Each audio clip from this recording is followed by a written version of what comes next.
Okay, here's a quick video on the post that I just put up on PDC Safety's website. And I kind of wanted to show you a visual of what you need to do as far as this goes. And so what I'm going to try to accomplish here is to show you the areas that you need to be looking at. And the first thing I want you to do when you download the document is you need to insert your logo and then change out your document number, your insert date for both the initial issue date and the next review date. And then if you come down to purpose, you're going to see company here. You need to replace all companies with the name of your company or the name of your business. I'm doing this from the iPad, so Word documents copied over from Google to my notes.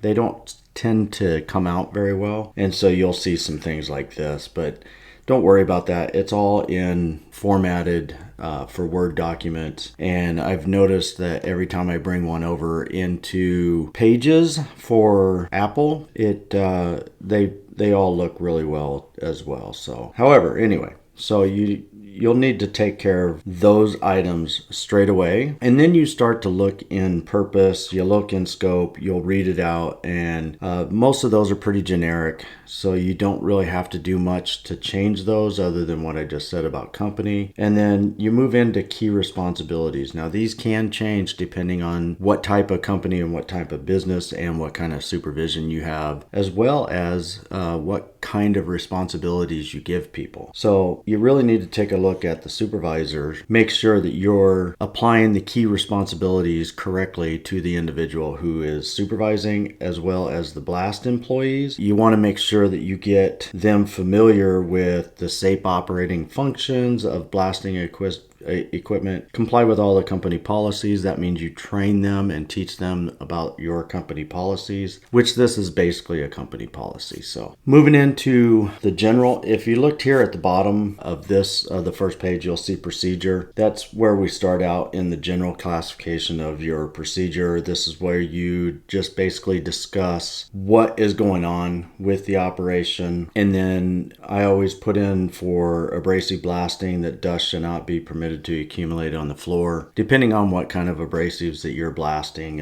is dependent on what you're going to be laying out here in the general area. Then you're going to go into equipment handling. You want to make sure that if there is the uses of forklifts, cranes, and lifting devices, you want to make sure that those people are qualified on that. That is located right there. And then finally, well, not finally, but you're going to talk about the specifics of the procedure, like air compressors in the case of a abrasive blasting. You want to make sure that they understand CFR 1910.134, which is respiratory protection. If you're doing any kind of abrasive blasting, you're going to be a part of the respiratory protection program. Blasting pots, position the pots, and communication is critical. Next, I put in here is blast pots, and you can see I just put 4 generalized bullet points here. You can add to or take away and modify this as you see fit. Hoses and connectors, you can also do the same with that.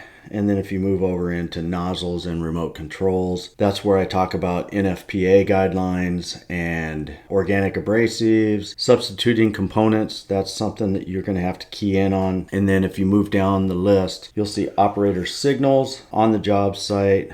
Let me just erase that for a second so you can see it. On the job site, voice communication is often impossible because of how loud it is. And so you're going to have to come up with hand signals and other ways of communication if you guys can't hear yourselves during the operations of abrasive blasting. And then I added respiratory use or respirator use. Specific work site procedures shall be developed where respirators are required to protect the health of the operator. And then equipment for the protection of eyes, face, and body shall also be supplied. Moving on to environmental controls, you definitely need environmental controls in place to ensure that the work area is safe to do abrasive blasting. And then I finished off the procedure portion with protective equipment, i.e. PPE, and I just added specifics to the PPE before, just things that you can look at as a guidance for when you're developing yours. So again, you can take away and add to this area. And then finally, I put in the abrasive blasting checklist.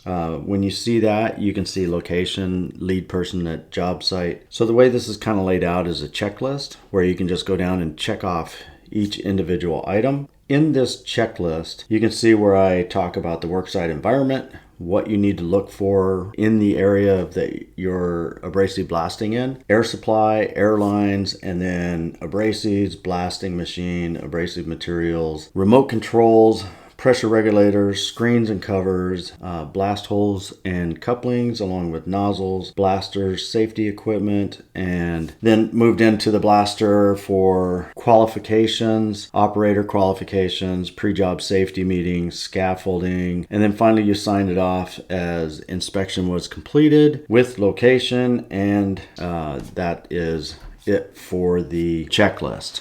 Okay, so with that being said, that's the basic overlay of that procedure that I put up on the PDC safety website blog post over the weekend. And I just wanted to give you kind of an idea of the structure and layout and what you need to do as far as changing it to meet your needs and to change it to your organization's names and all that good stuff. So I hope you like this video. It's short and quick and to the point as far as I think. And so I hope this works out for you.